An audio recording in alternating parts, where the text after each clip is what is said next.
Ներքին գործերի նախարարության ենթակա ծառայությունների աշխատակիցները անկախ եղանակային կամ այլ պայմաններից օպերատիվորեն արձագանքում են յուրաքանչյուր արտակարգ իրավիճակի, օգնություն ցույց տալով քաղաքացիներին։ Հերթական նման դեպքը հունվարի 29 էր։ Ձնաբեկի պատճառով ճանապարհը փակվել էր եւ հղի կնոջը հիվանդանոց տեղափոխելու համար շտապօգնության մեքենան չէր կարողացել մոտենալ։ Օգնության էին մեկնել փրկարարներն ու պարեկները։ Նրանք Արագածոտնի մարզի Շենկանի գյուղից ամենագնացով հղի կնոջը տեղափոխել էին Ռիաթազա գյուղ, մոտեցրել շտապօգնության աշխատակիցներին, ինչից հետո էլ տեղափոխվել էր բժշկական կենտրոն։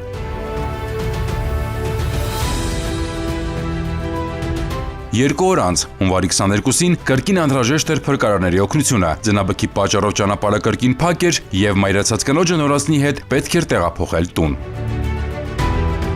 Փրկարարների, պարեկների եւ բժիշկների օպերատիվ ու պրոֆեսիոնալ աշխատանքի արդյունքում մայրիկն ու նորածինը տանն են եւ ամենակարևորը նրանց կյանքին վտանգ չի սպառնում։